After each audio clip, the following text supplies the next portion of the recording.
Bonjour, bienvenue dans le cours Le cosinus et aujourd'hui on va parler plus précisément du vocabulaire puisque pour utiliser la trigonométrie, puisque le cosinus est un outil de trigonométrie, nous avons besoin d'avoir un petit peu de vocabulaire avant de commencer pour pouvoir utiliser des formules. Alors, le cosinus c'est un objet un petit peu magique, un petit peu obscur pour vous, vous allez l'utiliser, ça va nous permettre grosso modo.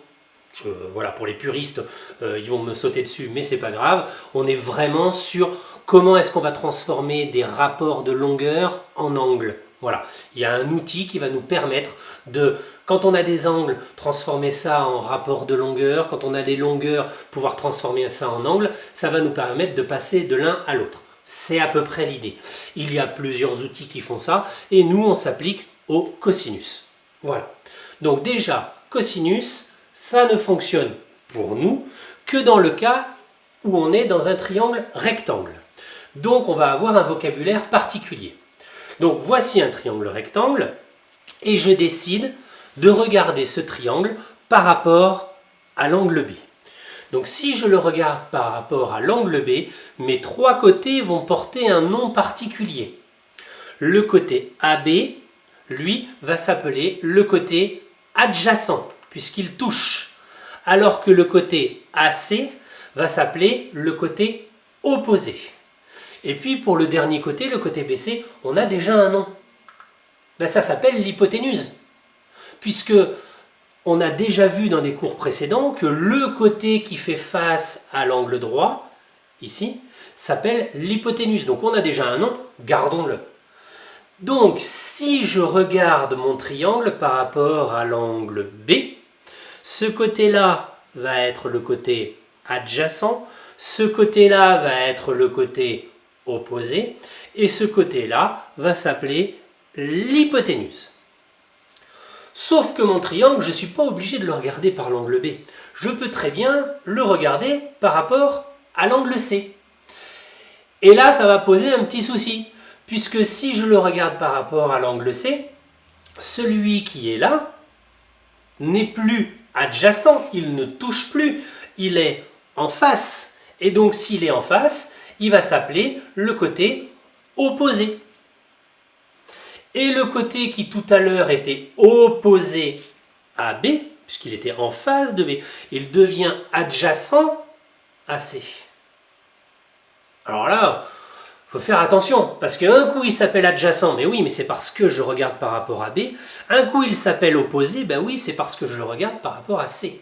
Donc il faudra être très attentif, comment est-ce qu'on regarde notre triangle. Bon, et on a du bol, l'hypoténuse, ça reste l'hypoténuse, parce que quoi qu'il arrive, c'est toujours le plus grand côté.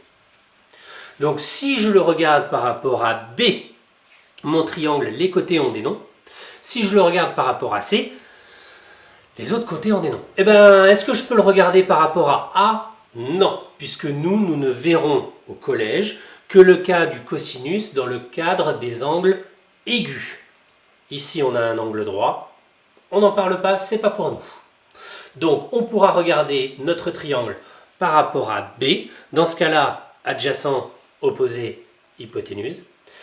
Soit je le regarderai par rapport à C. Dans ce cas-là, opposé, adjacent et hypoténuse.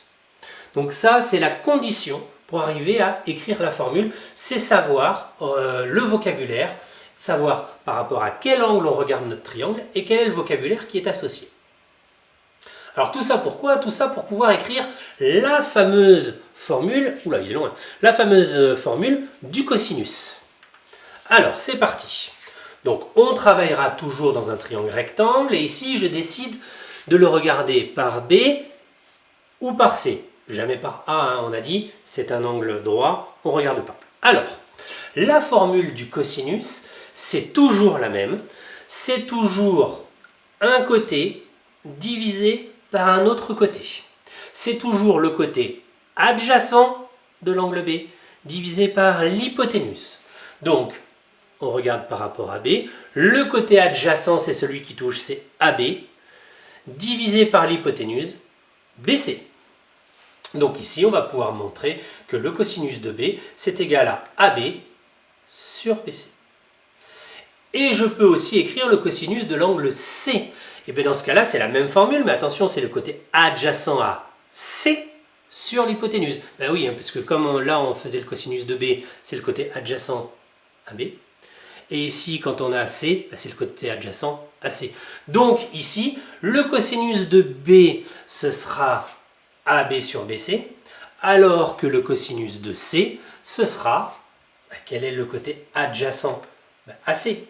AC sur BC. Et dans chacun des triangles que vous aurez, alors après on va faire des exercices avec le triangle IJK, RST, etc.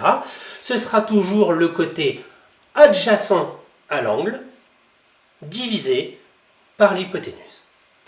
À quoi ça va nous servir? Comment on va faire? Ça, je le laisse pour le cours d'après. Hein. Aujourd'hui, on est sur le vocabulaire. Et est-ce que dans un triangle, je sais écrire la formule cosinus de quelque chose égale, et est-ce que j'arrive à trouver le bon rapport? Voilà. Moi, je vous dis bon courage et je vous dis à bientôt.